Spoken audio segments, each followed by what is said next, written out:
Latest news in Chaibasa में आपका हार्दिक अभिनंदन है, स्वागत है। वर्तमान हम लोग शहर चाईबासा के बासा टोंटो में हैं और यहाँ भारतीय जनता पार्टी का जिला कार्यालय है और यहाँ अभी बैठक चल रही थी और इस बैठक में क्या बातें चल रही थी, क्या बातें हो रही थी, किन बातों पर, किन मुद्दों पर चर्चा किया गया। आइए ना अंदर चलते हैं और देखते कुछ पता करते हैं। अभी जिला कार्यालय में बैठक चल रही थी, आप लोगों ने बैठक में भाग लिया। किन बातों पर, किन मुद्दों पर विशेष रूप से चर्चा किया गया?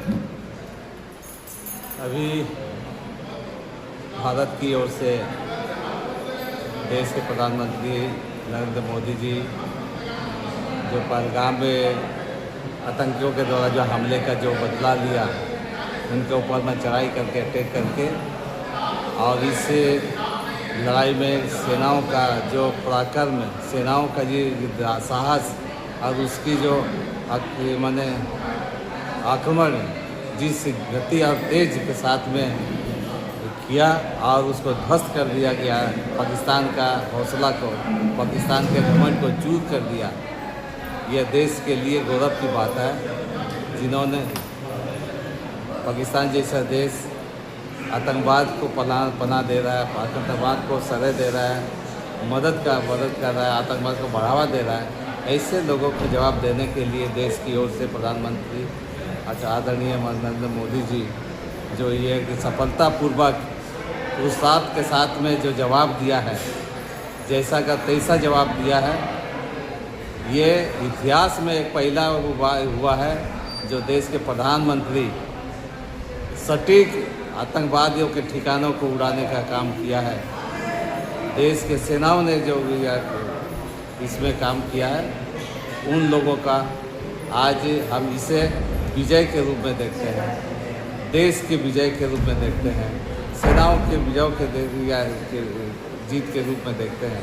इसी चीज़ को हौसला बढ़ाने के लिए हमारे देश के प्रधानमंत्री जी के ये हौसला को बढ़ाने के लिए, देश के हौसला को बढ़ाने के लिए, सेनाओं के हौसला को बढ़ाने के लिए आज तिरंगा यात्रा निकाल के सारे जगह पर, देश में सभी जगह पर हम लोग एक देशवासियों को, हम लोग सेनाओं को धन्यवाद देना चाहते हैं। आदरणीय देश के प्रधानमंत्री नरेंद्र मोदी जी को धन्यवाद देना चाहते हैं और देश के लोगों को धन्यवाद देना चाहते हैं, जिन्होंने इस विकट परिस्थिति में एकजुट होकर के देश का साथ दिया है, भारत देश का साथ दिया है, आदरणीय नरेंद्र मोदी जी के साथ दिया है, सेनाओं के साथ दिया है। इसी चीज़ को हम लोग जन जन तक, गांव-गांव तक पहुंचाना चाहते हैं। तो उसी को लेकर आज बैठक चली? आज उसी चीज़ को लेकर, तैयारी को लेकर के बैठक किया है। इसमें सभी हमारे, खासकर वैसे भूतपूर्व जो हमारे सेना हैं, वैसे लोगों को भी इस तिरंगा यात्रा में हम लोग शामिल करने के लिए हम लोग के प्रयास करेंगे, ताकि जिन्होंने देश के लिए सेवा किया है तो स्वाभाविक रूप से ऐसा खुशी के समय में, ऐसा विजय के अवसर में उनको भी शामिल करा के गौरवान्वित महसूस हम लोग कराना चाहते हैं। ना कि जो शौर्य का दिन है, उस शौर्य का दिन को मनाते हुए तिरंगा यात्रा निकालना है और तिरंगा यात्रा 16 तारीख को शहर चाईबासा में निकाला जाएगा। कुछ ऐसी बातें हुई है, संगठन को लेकर बातें हुई है और भी बहुत सारी बातें हुई है। अब हमारे साथ पूर्व मंत्री प्रदेश भाजपा उपाध्यक्ष बड़कुंवर गागराई जी है, उनसे थोड़ी सी बातें करते हैं और जानते हैं कि आज की इस बैठक में जो मुख्य रूप से जो बात खुल करके सामने आई है, उस बातों को हम सबों के बीच में रखेंगे। आज भारतीय जनता पार्टी प्रशासन जिला की ओर से एक बैठक आयोजित की गई थी। इस बैठक में जो संगठन महापर्व हम लोग का चल रहा है, उस संगठन के विषय में बहुत चर्चा हुई और उसमें नए पदाधिकारी बनना है, जिलाध्यक्ष नए होंगे, मंडल अध्यक्ष होंगे। उनके लिए आज एक बैठक थी, 2 बैठक थी आज, और संगठन को लेकर के पुनः 18 तारीख को बैठक होगी। और दूसरा एक बैठक का आप सबको जानकारी है, पिछले दिनों जिस तरह से 22 अप्रैल को हमारे भारतीयों के ऊपर जिस तरह से आतंकवादियों ने हमला किया, उसके खिलाफ भारत सरकार ने जिस तरह से सैनिकों ने आतंकवादियों को चुन चुन कर मारने का काम किया, सैनिकों का सम्मान में, और देश का प्रधानमंत्री मोदी जी के सहयोग में 16 तारीख को तिरंगा यात्रा होना है। और तिरंगा यात्रा इसीलिए हम लोग कर रहे हैं कि सैनिक कुछ बल मिले, और इस देश का प्रधानमंत्री मोदी के नेतृत्व में जिस तरह से पाकिस्तान में हमला हुआ है, जिस तरह से चुन चुन कर आतंकवादियों को मारने का काम किया, उसका सहयोग के लिए 16 तारीख को तिरंगा यात्रा है। अच्छा, ये तिरंगा यात्रा का जो कुछ रूपरेखा बनी होगी शायद इस बैठक में? हाँ, तिरंगा यात्रा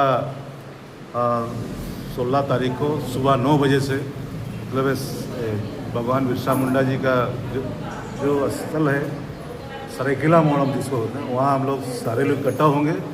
भारतीय जनता पार्टी के नेतृत्व में नहीं होगी, सामाजिक संगठन सारे लोग इसमें शामिल होंगे। मैंने आह्वान कर रहे हैं सारे लोग का। कोई भारतीय जनता पार्टी कोई झंडा भी नहीं लेगा, नहीं, सारे लोग का आह्वान हम लोग कर रहे हैं। देश के आम नागरिक को, चाईबासा के आम नागरिक सबसे अपील भी है, संगठन के लोगों से अपील है कि आप सारे लोग तिरंगा यात्रा में शामिल हो, ताकि देश के सैनिकों को बल मिले और देश का प्रधानमंत्री मोदी को भी ताकत मिले। इसके लिए सारे लोग शामिल हो। सुबह 9 बजे इकट्ठा होंगे हम लोग यहाँ सुपल शहीद चौक, जहाँ भगवान बिरसा मुंडा पे माल्यार्पण करके यहाँ से सीधे हम लोग पैदल तिरंगा यात्रा करेंगे। जो कारगिल युद्ध में शहीद हुआ भगवान राम के गट्टा को माल्यार्पण करके वहाँ हम लोग समाप्त करेंगे। अच्छा, एक सवाल यहाँ पर हम करना चाहेंगे, थोड़ा सा लिंक से हट करके, क्योंकि सीज फायर अभी चल रहा है और आदरणीय मोदी जी ने भी कहा कि सीज फायर है, लेकिन मोदी जी कहते हैं कि हम लोगों से निवेदन किया गया और अदर पार्टी कहता है कि आप अमेरिका के दबाव पे सीज फायर कर रहे हैं। इस विषय को लेकर आप क्या कहेंगे? देखिए, स्पष्ट रूप से जिस तरह से माननीय देश के प्रधानमंत्री का संबोधन हुआ कल, सारे लोग सुना, किसी का दबाव हम लोग नहीं। पाकिस्तान के आग्रह पर, निवेदन पर सीज फायर मैं नहीं करूँगा, हम लोग की तरफ से नहीं होगा। इसी सहमति पे सिर्फ ये नहीं रोका गया। अगर वो प्रधानमंत्री ने स्पष्ट रूप से कहा है अगर सीज फायर करेंगे, आप उल्लंघन करेंगे तो इसका मुंह तोड़ जवाब हम लोग देंगे। सैनिक तैयार है, आज भी उसको समाप्त नहीं है, आज भी उसको हम लोग स्थगित करके रखा है। निश्चित अगर उसका उल्लंघन करेगा पाकिस्तान को मुंह तोड़ जवाब मिलेगा। तो ये थे पूर्व मंत्री बड़कवर गागराई जी, जो कि भाजपा के प्रदेश अध्यक्ष है। इन्होंने बताया कि जो वर्तमान में सीज फायर है वो किसी के दबाव पे नहीं है। भारत सक्षम है, लड़ सकता है, जीत सकता है, दबाव पे नहीं है। अभी स्थगित किया गया है। खैर, आपने इस वीडियो को देखा, कैसा लगा? अच्छा लगा तो लाइक कीजिएगा, सब्सक्राइब कीजिएगा, शेयर कीजिएगा। धन्यवाद।